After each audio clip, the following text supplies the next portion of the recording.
Good day, everybody, and welcome to another edition of the Military and Foreign Affairs Network. I am your host, the voice of reason.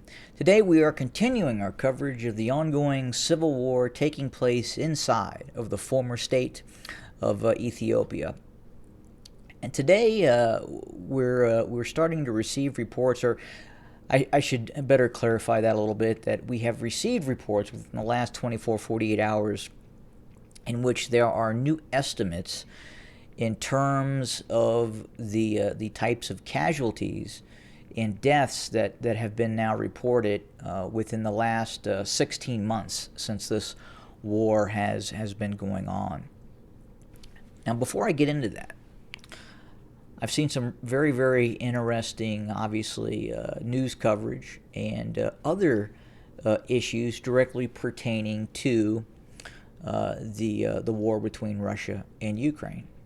I am now starting to see Legos, the toys for kids, the little blocks that kids put together.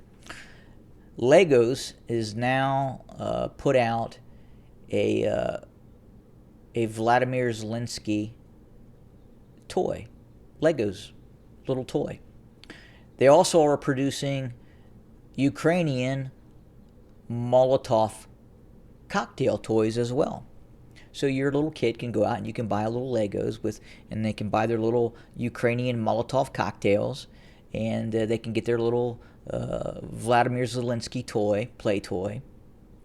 And as you go into a mall inside of the United States, a shopping mall, a lot of shopping malls are now displaying "We Stand with Ukraine" signs. Just very interesting to kind of see that, and this war has been going on now for about 20 days. Now, with that being said, on the other side of the coin, in the past 16 months, it is believed now that over 500,000 people, say that again, 500,000 people have died in the ongoing civil war inside of the former state of Ethiopia, caused directly by, one, the despotic regime inside of Eritrea, led by Isaias Afwerki, and his mentor, who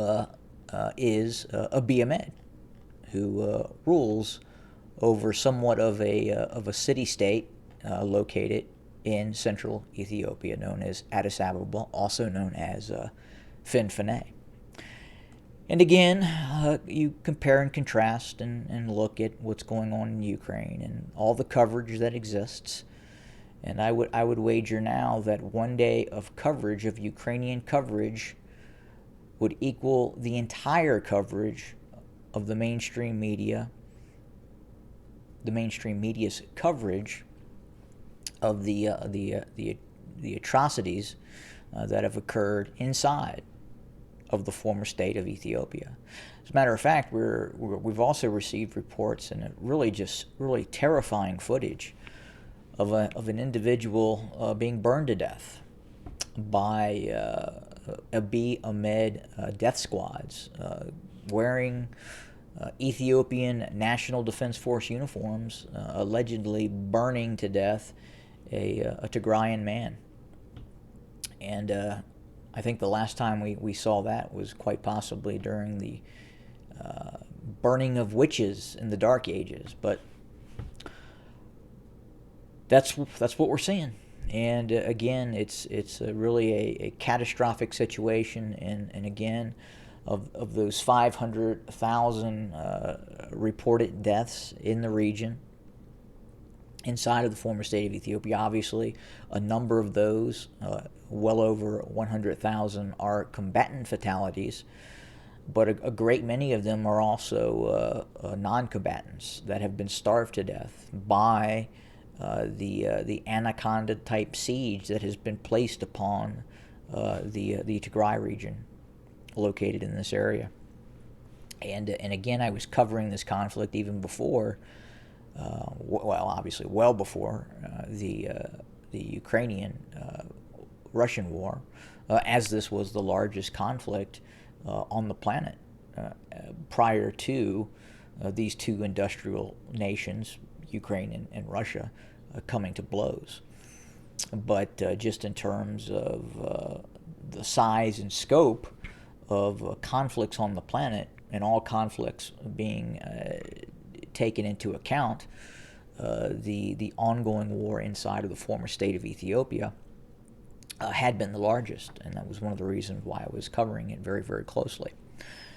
But again, new report, 500,000 killed, quite possibly many, many more that are not being reported as well.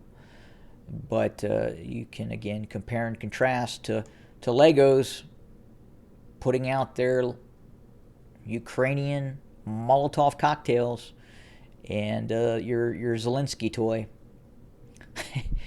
and then you have this over here. And just, again, compare and contrast the coverage of what is being said and what is actually being covered. And then you have to ask why. And I'll leave that to you, the viewer. Have a good day.